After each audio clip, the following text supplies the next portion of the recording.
Hi everyone, this is Anam. Welcome to PhD jobs and admission.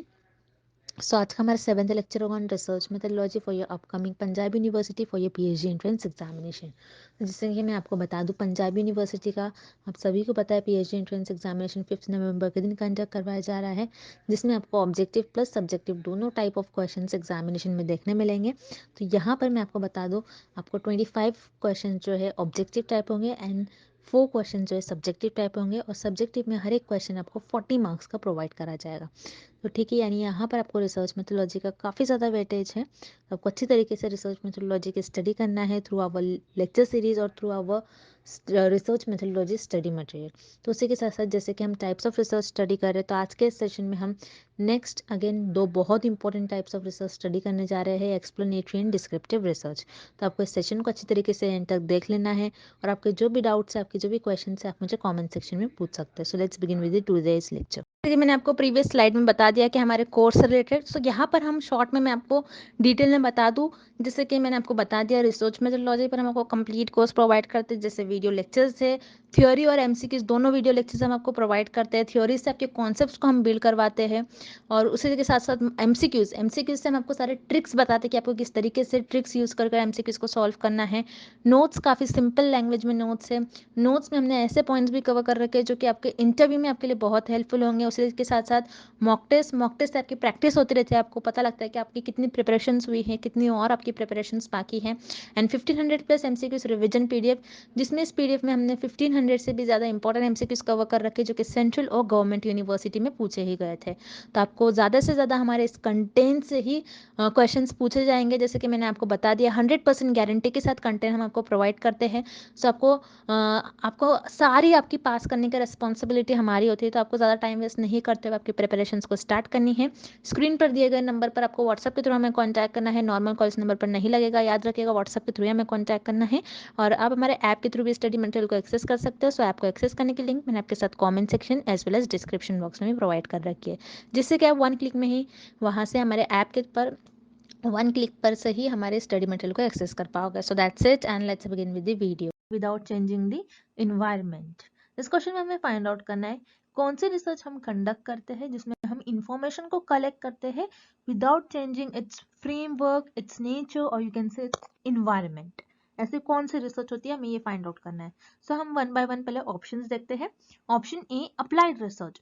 Applied research में क्या करते हैं हम, जैसे आपको पता ही होगा, अप्लाइड रिसर्च में नेम में ये मिलेंगे कि कोई भी हमारे पास अगर थियोरी होती है, उसको हम अप्लाई कर कर किसी प्रैक्टिकल प्रॉब्लम को सॉल्व करते हैं, और यू कैन से कोई स्पेसिफिक प्रॉब्लम को सॉल्व करते हैं। अप्लाइड रिसर्च में आप ना ही कोई इंफॉर्मेशन कलेक्ट करते हो, और ना ही उस इंफॉर्मेशन को एज इट इज डिस्क्राइब करते हो, उस इंफॉर्मेशन को विदाउट चेंजिंग इट्स इन्वायरमेंट आप उसको डिस्क्राइब करते हो, बल्कि अप्लाइड रिसर्च में आप कोई प्रैक्टिकल प्रॉब्लम और यू कैन से कोई स्पेसिफिक प्रॉब्लम को सॉल्व करते हो।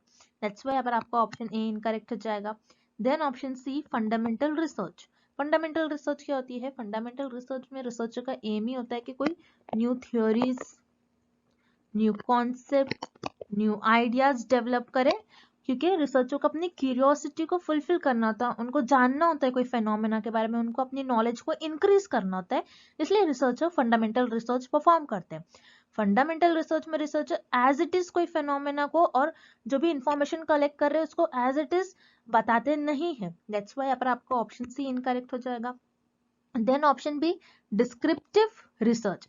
तो यहाँ पर आपका ऑप्शन बी करेक्ट हो जाएगा, बिकॉज डिस्क्रिप्टिव रिसर्च ऐसे रिसर्च होती है जिसमें आप इंफॉर्मेशन कलेक्ट करते हो और उस इंफॉर्मेशन को एज इट इज डिस्क्राइब करते हो। यहाँ पर आप कुछ मैनिपुलेट नहीं कर सकते, मतलब कोई चेंजेस नहीं करते हो अपने हिसाब से, अपने कन्वीनियंस के हिसाब से आप उस इंफॉर्मेशन में कुछ ऊपर नीचे नहीं कर सकते हो, कुछ एक्स्ट्रा ऐड नहीं कर सकते हो।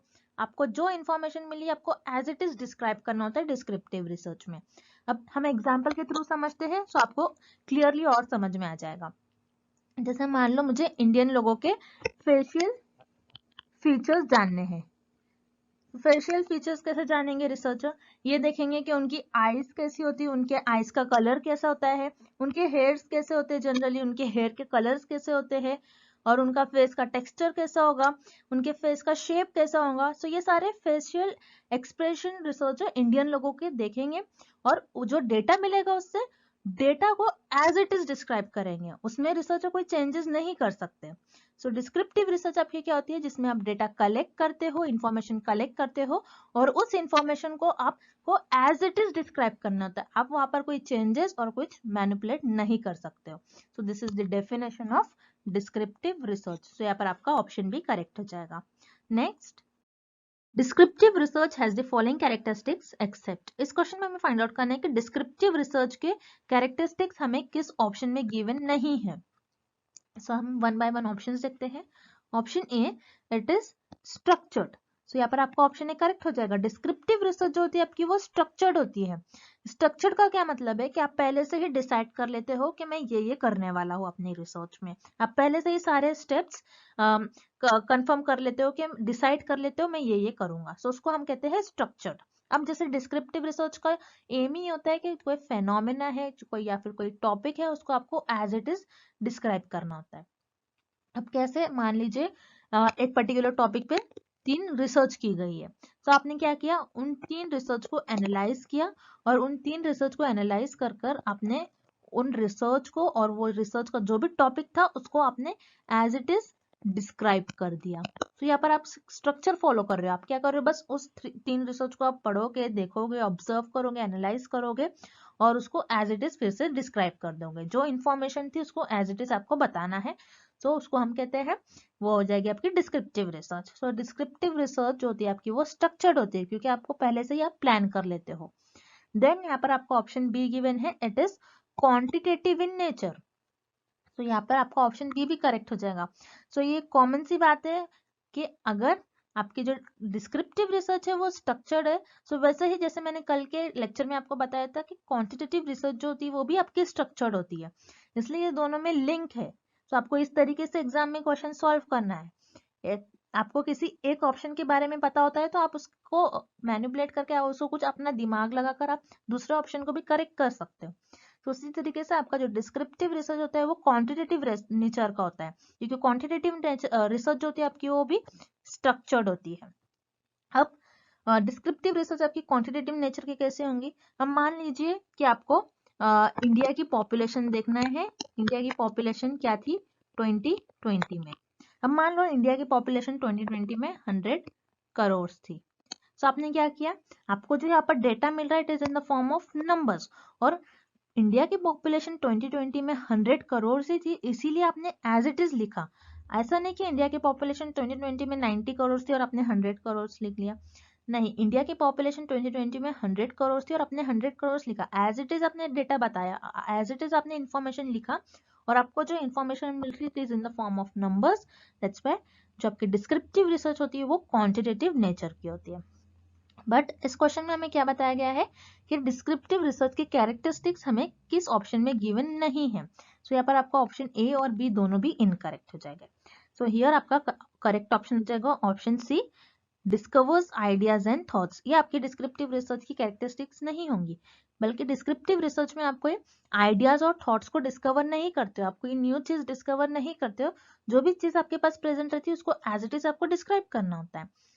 तो ये जो आपका ऑप्शन सी में जो आपको इन्फॉर्मेशन दी गई है कि आप कोई आइडियाज और थॉट्स को डिस्कवर करते हो, ये तो आप फंडामेंटल रिसर्च में करते हो, ना कि डिस्क्रिप्टिव रिसर्च में। दैट्स व्हाई यहाँ पर आपका करेक्ट ऑप्शन हो जाएगा option C, discovers ideas and thoughts. Next, dash research is responsible for findings the why of the events of phenomena. इस क्वेश्चन में हमें फाइंड आउट करना है कि ऐसी कौन सी रिसर्च होती है जो वाई टाइप ऑफ क्वेश्चंस को आंसर करती है। सो वन बाय वन हम ऑप्शंस देखते हैं। पहले हम ऑप्शन सी देखेंगे, हिस्टोरिकल रिसर्च। हिस्टोरिकल रिसर्च क्या होती है, जिसमें रिसर्चर किसी पास्ट इवेंट्स के बारे में स्टडी करते हैं और ये देखते हैं उसका कुछ एप्लीकेशन है या नहीं प्रेजेंट में, और उसको प्रेजेंट में अप्लाई करने की कोशिश करते हैं। तो हिस्टोरिकल रिसर्च में जो पास्ट इवेंट्स रहता है उसी को बस स्टडी करते हैं, इसमें वाई टाइप ऑफ क्वेश्चन का आंसर नहीं करते हैं रिसर्चर। दैट्स व्हाई यहाँ पर आपका ऑप्शन सी इनकरेक्ट हो जाएगा। Then option A, descriptive research. Descriptive research कौन सी रिसर्च होती है, जिसमें रिसर्चर एज इट इज किसी फेनोमेना को डिस्क्राइब करते हैं। पहले से ही रिसर्चर के पास इंफॉर्मेशन प्रेजेंट रहती है, बस उस इंफॉर्मेशन को एनालाइज कर एज इट इज उसको डिस्क्राइब कर देते हैं।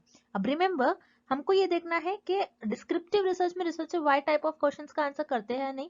सो रिमेंबर, डिस्क्रिप्टिव रिसर्च में रिसर्चर व्हाट, व्हेन, हाउ और वेयर, ये सारे टाइप ऑफ क्वेश्चंस का आंसर करते हैं। जैसे समझ लो रिसर्चर को ऐसा ऐसा क्वेश्चन है, व्हाट से ऐसा हो सकता है कि what causes the cancer, when, when should I speak, how can I get PhD in IGNOU university. So ये सारे डिस्क्रिप्टिव रिसर्च में रिसर्चर इन सारे टाइप ऑफ क्वेश्चंस को आंसर करते हैं, और डिस्क्रिप्टिव रिसर्च में researcher why type of question का आंसर नहीं करते, ये आपको याद रखना है। बल्कि एक्सप्लेनेटरी रिसर्च में researcher why type of questions को आंसर करते हैं। अब एक्सप्लेनेटरी रिसर्च क्या होती है? एक्सप्लेनेटरी रिसर्च पहले से ही, एक्सप्लेनेटरी रिसर्च में इंफॉर्मेशन प्रेजेंट रहती है, रिसर्चर उस इंफॉर्मेशन को एज इट इज एक्सप्लेन करते हैं और वाई टाइप ऑफ क्वेश्चंस का आंसर करते हैं। अब जैसे रिसर्चर को यहाँ पर देखना है, why human body needs oxygen to live, why plant needs water to grow. So researcher explanatory research में वाई टाइप ऑफ क्वेश्चंस का आंसर करते हैं। दैट्स व्हाई यहाँ पर आपका ऑप्शन भी करेक्ट हो जाएगा, और this is the definition of explanatory research. यहाँ पर आपका ऑप्शन भी करेक्ट है, explanatory research. Next, descriptive research is, इस क्वेश्चन में हमें फाइंड आउट करना है कि डिस्क्रिप्टिव रिसर्च क्या होती है। तो जैसे कि हम अभी तक देखते आए हैं, डिस्क्रिप्टिव रिसर्च वो रिसर्च होती है जिसमें रिसर्चर के पास already information, already data available होता है, बस उस डेटा को रिसर्चर को एनालाइज कर उस टॉपिक को, उस इंफॉर्मेशन को एज इट इज डिस्क्राइब करना होता है। अब मान लो एक टॉपिक है और एक फेनोमेना है, जैसे कि यहाँ पर टॉपिक है कैंसर डिसीज। ओके, सो कैंसर डिसीज पर मान लो पहले 6 रिसर्च हो गई होंगी, 6 रिसर्चर ने कैंसर डिसीज पर रिसर्च किया है, और उन 6 रिसर्च को रिसर्चर क्या करेंगे, एनालाइज करेंगे उन 6 रिसर्च को, और उस टॉपिक को डिस्क्राइब कर देंगे रिसर्चर। तो यहाँ पर रिसर्चर ने क्या किया, पहले उस टॉपिक को एनालाइज किया जिसमें ऑलरेडी इंफॉर्मेशन अवेलेबल थी, इस पर 6 रिसर्च पहले हो गई थी, इस 6 रिसर्च को रिसर्चर ने एनालाइज किया, अंडरस्टैंड किया, और उसको एज इट इज डिस्क्राइब कर दिया। सो डिस्क्रिप्टिव रिसर्च में आप कह सकते हो आपके पास जो भी इंफॉर्मेशन रहती है, पास्ट इंफॉर्मेशन का यूज कर आप उस पर्टिकुलर फेनोमेना को और उस इवेंट्स को डिस्क्राइब करते हो। सो हम वन बाय वन ऑप्शंस देखते हैं। हम एक्सपोज फैक्टो वो रिसर्च होती है जो आप पहले ही आपके पास इंफॉर्मेशन प्रेजेंट होती है, आप कोई कुछ इंसिडेंट होने के बाद आप उस पर रिसर्च करते हो। So ex post facto research it is related with descriptive research, that's why पर आपका ऑप्शन ए करेक्ट हो जाएगा। Then option B, retrospective. Retrospective क्या होती है, जैसे आपने सुना होगा रेट्रो फिल्म्स, जो पुरानी फिल्म्स होती है। सो जैसे डिस्क्रिप्टिव रिसर्च में हम भी क्या करते हैं, पुरानी इंफॉर्मेशन यूज करते हैं, कुछ ओल्ड इंफॉर्मेशन हमारे पास रहती है, उसको एनालाइज करते हैं रिसर्चर और उस टॉपिक को डिस्क्राइब करते हैं। सो यहाँ पर रेट्रोस्पेक्टिव, ये भी ऑप्शन करेक्ट हो जाएगा। Then option C, flexible. तो डिस्क्रिप्टिव रिसर्च फ्लेक्सिबल नहीं होती है, आपको याद रखना है, क्योंकि डिस्क्रिप्टिव रिसर्च में आप कुछ स्ट्रक्चर फॉलो करते हैं, आपको रूल फॉलो करना होता है, आप किसी भी तरीके से आप डिस्क्रिप्टिव रिसर्च में इंफॉर्मेशन नहीं फाइंड आउट कर सकते हो, क्योंकि आपको वही एक रूल फॉलो करना होता है। जैसे आपने यहाँ पर आपका जो टॉपिक था, इस टॉपिक पर जो भी इंफॉर्मेशन प्रेजेंट थी, जैसे 6 रिसर्च में जो भी इंफॉर्मेशन होगी, आपको बस उसी को देखना है और उसको देखते हुए उस डेटा को ऑब्जर्व करते हुए, एनालाइज करते हुए उसको डिस्क्राइब करना होता है। सो हम ये नहीं कह सकते कि डिस्क्रिप्टिव रिसर्च फ्लेक्सिबल है, तो डिस्क्रिप्टिव रिसर्च फ्लेक्सिबल नहीं होती है। दैट्स व्हाई आपका करेक्ट ऑप्शन हो जाएगा option D, both A and B. So descriptive research is ex post facto and as well as retrospective. Next, recognize the following steps of descriptive research in correct sequence. इस question में हमें descriptive research के कुछ steps given है और हमें उन steps को करेक्ट ऑर्डर में प्लेस करना है। अब हम वन बाय वन स्टेप्स देखते हैं और उसको करेक्ट ऑर्डर में अरेंज करेंगे। सो यहाँ पर आपके डिस्क्रिप्टिव रिसर्च का फर्स्ट स्टेप होगा आइडेंटिफिकेशन ऑफ अ प्रॉब्लम, ना कि डिस्क्रिप्टिव रिसर्च, बल्कि अगर आप कोई भी रिसर्च कर रहे हो उसका फर्स्ट स्टेप होता है identification of a problem. Then आपने प्रॉब्लम आइडेंटिफाई कर लिया, उसके बाद आपको उस प्रॉब्लम पर बेस्ड हाइपोथेसिस ले डाउन करना होता है और हाइपोथेसिस फॉर्म करना होता है। अब हाइपोथेसिस क्या होता है, हाइपोथेसिस है टेंटेटिव और टेम्पररी स्टेटमेंट होता है जो रिसर्चर अपने रिसर्च के स्टार्टिंग में देते हैं और उस पर रिसर्च परफॉर्म करते हैं और रिजल्ट्स फाइंड आउट करते हैं।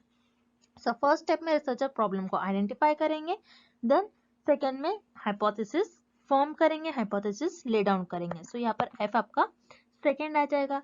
सेकेंड स्टेप हो जाएगी। देन थर्ड स्टेप में आप क्या करोगे, आपने हाइपोथेसिस ले डाउन कर लिया, अब उसके बाद आप डेटा कलेक्ट करोगे।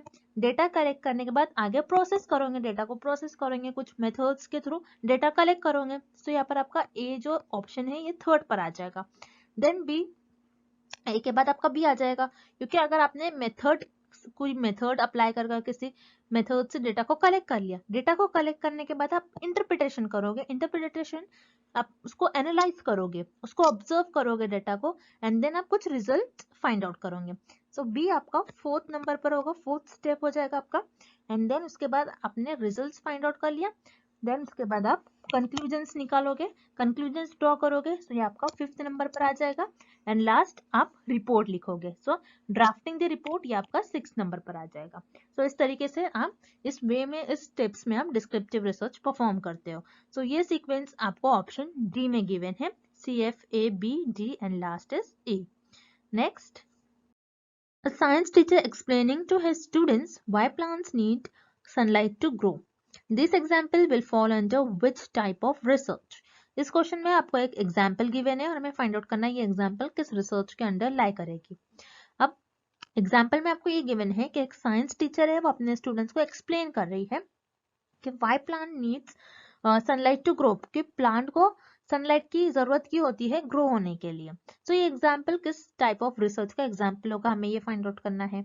तो वन बाय वन हम ऑप्शंस देखते हैं।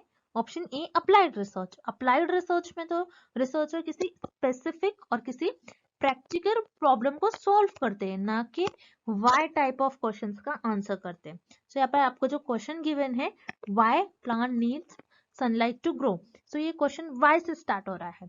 सो अप्लाइड रिसर्च में रिसर्चर किसी वाई टाइप ऑफ क्वेश्चंस का आंसर नहीं करते, दैट्स व्हाई पर आपका ऑप्शन है इनकरेक्ट हो जाएगा। Then option B historical, historical research में रिसर्चर बस पास्ट इवेंट्स के बारे में स्टडी करते हैं और ये देखते हैं कि इसका कुछ एप्लीकेशन है या नहीं प्रेजेंट में। तो हिस्टोरिकल रिसर्च में रिसर्चर कोई वाई टाइप ऑफ क्वेश्चंस का आंसर नहीं करते। सो यहाँ पर आपको ऑप्शन बी भी इनकरेक्ट हो जाएगा। Then option C explanatory research, so explanatory research में रिसर्चर के पास ऑलरेडी डेटा अवेलेबल होता है, उस डेटा को रिसर्चर एक्सप्लेन करते हैं। सो एक्सप्लेनेटरी रिसर्च में remember researcher why type of questions का आंसर करते हैं, दैट्स व्हाई पर आपका करेक्ट ऑप्शन हो जाएगा option C explanatory research. This is the example of explanatory research. Next, which one of the following example is not related with descriptive research? इस question में हमें कुछ एग्जाम्पल्स गिवन है और हमें फाइंड आउट करना है कौन सा ऑप्शन डिस्क्रिप्टिव रिसर्च का एग्जाम्पल नहीं होगा। अब वन बाय वन हम ऑप्शन देखते हैं। Option A, what is the impact of lockdown on school education. So इस ऑप्शन में ये बता रहा है कि लॉकडाउन का इम्पैक्ट क्या हो रहा है एजुकेशन पर। So what type of question का हम डिस्क्रिप्टिव रिसर्च में आंसर करते हैं। सो यहाँ पर आपका ऑप्शन ए करेक्ट हो जाएगा, this is the example of descriptive research. Then option B, the amount of time students spend on social media, कि सोशल मीडिया पर स्टूडेंट्स कितना टाइम स्पेंड कर रहे हैं। तो यहाँ पर वर्ड है अमाउंट, अमाउंट है मतलब आप इसको मेजर कर सकते हो, और क्योंकि हमें पता है डिस्क्रिप्टिव रिसर्च क्वांटिटेटिव नेचर की होती है, तो क्वांटिटेटिव रिसर्च में भी हम क्या करते हैं, अमाउंट्स, नंबर जिसको हम मेजर कर सकते हैं। डिस्क्रिप्टिव रिसर्च में जो भी डेटा होता है वो नंबर्स के फॉर्म में होता है जिसको हम मेजर कर सके।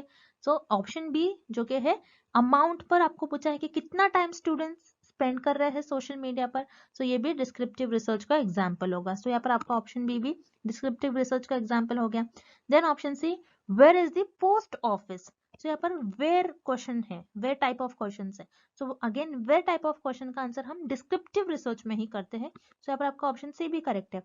तो इस क्वेश्चन में हमें ये फाइंड आउट करना है विच इज नॉट रिलेटेड, कौन सा एग्जाम्पल जो है डिस्क्रिप्टिव रिसर्च का एग्जाम्पल नहीं है, हमें ये फाइंड आउट करना है। बट ऑप्शन ए बी और सी में डिस्क्रिप्टिव रिसर्च का एग्जाम्पल हमें गिवन है, दैट्स व्हाई यहाँ पर आपका ऑप्शन ए बी और सी तीनों भी इनकरेक्ट हो जाएगा। Then option D, why does hand washing prevent infection, so यहाँ पर वाई वर्ड आ रहा है।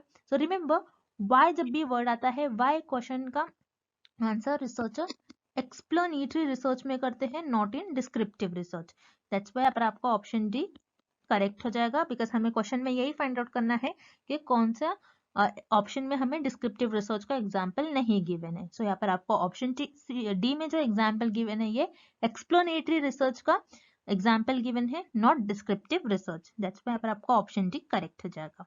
Next, which research not allows manipulation of variables. इस क्वेश्चन में हमें फाइंड आउट करना है कि ऐसी कौन सी रिसर्च होती है जिसमें आप वेरिएबल्स को मैनिपुलेट नहीं कर सकते हो, न ही वेरिएबल्स को चेंज कर सकते हो। वो कौन सी रिसर्च होती है, हमें ये फाइंड आउट करना है। सो वन बाय वन हम ऑप्शन देखते हैं। पहले हम ऑप्शन बी देखेंगे, अप्लाइड रिसर्च।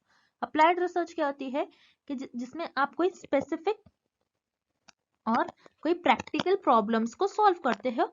तो अप्लाइड रिसर्च में आप क्या करते हो, आपने जो भी फंडामेंटल रिसर्च में थ्योरीज बनाई होंगी, जो भी थ्योरी न्यू थ्योरी डेवलप की होंगी, न्यू आइडियाज डेवलप किया होगा, तो वो उस थ्योरी को अप्लाइड रिसर्च में अप्लाई कर कर उस प्रॉब्लम को और कोई स्पेसिफिक प्रॉब्लम को सॉल्व करते हो। सो अप्लाइड और फंडामेंटल रिसर्च में वेरिएबल्स का कोई रोल ही नहीं होता है। दैट्स व्हाई पर आपका ऑप्शन बी और सी दोनों भी इनकरेक्ट हो जाएगा। देन यहाँ पर आपको ऑप्शन डी गिवन है, एक्सपेरिमेंटल। एक्सपेरिमेंटल रिसर्च क्या होती है, जिसमें researcher cause and effect relationship find out करते हैं between independent variable and dependent variable. तो एक्सपेरिमेंटल रिसर्च में रिसर्चर इंडिपेंडेंट वेरिएबल का इफेक्ट देखते हैं डिपेंडेंट वेरिएबल पर क्या हो रहा है। और रिमेंबर, एक्सपेरिमेंटल रिसर्च में रिसर्चर इंडिपेंडेंट वेरिएबल को मैनिपुलेट करते हैं और चेंज करते हैं, क्योंकि रिसर्चर को इंडिपेंडेंट वेरिएबल का क्या इफेक्ट होगा चेंज करने पर डिपेंडेंट वेरिएबल पर, ये फाइंड आउट करना होता है। तो एक्सपेरिमेंटल रिसर्च में रिसर्चर इंडिपेंडेंट वेरिएबल को मैनिपुलेट करते हैं, चेंज करते हैं। दैट्स व्हाई पर आपको ऑप्शन डी इनकरेक्ट हो जाएगा। देन ऑप्शन है एक्सप्लेनेटरी रिसर्च। तो यहाँ पर एक्सप्लेनेटरी रिसर्च में भी researcher cause and effect relationship find out करते हैं between the variables. But explanatory research में जो भी ऑलरेडी इंफॉर्मेशन अवेलेबल होती है, बिकॉज एक्सप्लेनेटरी रिसर्च में क्या होता है, ऑलरेडी रिसर्चर के पास इंफॉर्मेशन अवेलेबल होती है, उस ऑलरेडी इंफॉर्मेशन जो अवेलेबल होती है उसी का यूज करते हैं रिसर्चर और कोई फिनोमेना को एक्सप्लेन करते हैं। यहाँ पर रिसर्चर किसी भी वेरिएबल्स को मैनिपुलेट नहीं कर सकते हैं, कोई भी इंफॉर्मेशन में हेराफेरी नहीं कर सकते हैं। जो इंफॉर्मेशन प्रेजेंट है उसको एज इट इज एक्सप्लेन कर कर क्या हो रहा है, क्या इफेक्ट हो रहा है, वाई टाइप ऑफ क्वेश्चंस का आंसर करते हैं। और इसमें एक्सप्लेनेटरी रिसर्च में कोई भी वेरिएबल्स को मैनिपुलेट नहीं करते और ना ही चेंज करते हैं रिसर्चर। दैट्स व्हाई आपका करेक्ट ऑप्शन हो जाएगा option A, explanatory. Next, an investor considering an investment in the ever-changing Mumbai housing market needs to understand what the current state of the market is, how it changes, and when it changes. This research will come under. इस question में हमें एक example given है, हमें find out करना है कि ये एग्जाम्पल किस रिसर्च में फॉल करेगी। अब एग्जाम्पल में आपको गिवन है कि एक इन्वेस्टर है, उसको जो मुंबई हाउसिंग मार्केट, जो कि हमेशा ये मार्केट बदलते रहता है, उसको इन्वेस्ट करना है मार्केट में। सो इस मार्केट को कैसे समझेगा। सो यहाँ पर आपको कुछ क्वेश्चन गिवन है, उसको ये क्वेश्चन समझना है। अब क्वेश्चन क्या है कि what the current state of the market, उस मार्केट की करंट स्टेटस क्या है, देन हाउ इट चेंजेस, वो कैसे बदलते रहता है, एंड व्हेन इट चेंजेस, वो कब बदलते रहता है। सो इन सारे क्वेश्चंस को यहाँ पर इन्वेस्टर को अंडरस्टैंड करना है। सो वो कौन से रिसर्च का यूज करेगा। तो यहाँ पर आप देख रहे हो, आपको कुछ कुछ वर्ड आपको जो गिवन है वो आपके लिए की वर्ड्स है, जैसे what, how and when. So what, how and when, ये सारे टाइप ऑफ क्वेश्चंस का आंसर आप डिस्क्रिप्टिव रिसर्च में करते हैं। तो डिस्क्रिप्टिव रिसर्च वो रिसर्च होते हैं जिसमें व्हाट, हाउ, व्हेन, वेयर, ये सारे टाइप का क्वेश्चंस को आंसर करते हो। दैट्स व्हाई पर आपका करेक्ट ऑप्शन हो जाएगा ऑप्शन बी। और यहाँ पर जो इन्वेस्टर है, जो उसको इन्वेस्ट करना है मुंबई हाउसिंग मार्केट्स में, तो वो इन सारे प्रॉब्लम्स को, इन सारे क्वेश्चंस को अंडरस्टैंड करने के लिए वो डिस्क्रिप्टिव रिसर्च का यूज करेगा। whereas explanatory research तो वाई टाइप ऑफ क्वेश्चंस को आंसर करती है। दैट्स व्हाई पर आपका ऑप्शन डी करेक्ट हो जाएगा। Then option C, fundamental research. Fundamental research में तो researcher new theories, new concept, new ideas को डेवलप करते हैं। यहाँ पर रिसर्चर कोई व्हाट, हाउ, व्हेन, वेयर, ये सारे टाइप ऑफ क्वेश्चंस को आंसर नहीं करते। दैट्स व्हाई पर आपका ऑप्शन सी भी इनकरेक्ट हो जाएगा। Then option A, applied research. Applied research में रिसर्चर कोई स्पेसिफिक प्रॉब्लम को सॉल्व करते हैं। सो अप्लाइड रिसर्च में भी रिसर्चर किसी हाउ, व्हेन, व्हाट, वेयर, ये सारे टाइप ऑफ क्वेश्चंस को आंसर नहीं करते। सो यहाँ पर आपका ऑप्शन ए भी करेक्ट हो जाएगा। सो यहाँ पर जो इन्वेस्टर है, उसको इन्वेस्ट करना है मुंबई हाउसिंग मार्केट में। सो उसको कुछ क्वेश्चंस को अंडरस्टैंड करना है। सो इस क्वेश्चंस को अंडरस्टैंड करने के लिए इन्वेस्टर डिस्क्रिप्टिव रिसर्च का यूज करेगा। दैट्स व्हाई अब आपका करेक्ट ऑप्शन हो जाएगा option B, descriptive research. Next, explanatory research is also known as. इस क्वेश्चन में हमें फाइंड आउट करना है कि एक्सप्लेनेटरी रिसर्च को और हम कौन सी रिसर्च भी कहते हैं। अब एक्सप्लेनेटरी रिसर्च में क्योंकि हम देखते हैं कि कॉज एंड इफेक्ट रिलेशनशिप क्या हो रहा है बिटवीन दी वेरिएबल, उसी तरीके से कॉजल रिसर्च और एक्सपेरिमेंटल रिसर्च, ये दोनों भी रिसर्च में हम कॉज एंड इफेक्ट रिलेशनशिप देखते हैं between the independent variable and dependent variable. But experimental research में आप इंडिपेंडेंट वेरिएबल को मैनिपुलेट कर सकते हो, चेंज कर सकते हो। बट एक्सप्लेनेटरी रिसर्च में आप किसी भी वेरिएबल को, ना ही इंडिपेंडेंट वेरिएबल को आप मैनिपुलेट कर सकते हो, ना ही चेंज कर सकते हो। दैट्स वाई अब आपका ऑप्शन बी इनकरेक्ट हो जाएगा। देन उसी तरीके से कॉजल रिसर्च जिसमें आप cause and effect relationship find out करते हो, इंडिपेंडेंट वेरिएबल का डिपेंडेंट वेरिएबल पर क्या कॉज एंड इफेक्ट हो रहा है। सो कॉजल रिसर्च में आप इंडिपेंडेंट वेरिएबल को ना ही मैनिपुलेट करते हो, ना ही चेंज कर सकते हो। और उसी तरीके से एक्सप्लेनेटरी रिसर्च में भी आप कॉज एंड इफेक्ट देखते हो without changing the independent variable. That's why explanatory research is also known as causal research. तो आपको ये याद रखना है, explanatory research को causal research भी कहते हैं। So यार आपका करेक्ट ऑप्शन हो जाएगा ऑप्शन ए, causal research.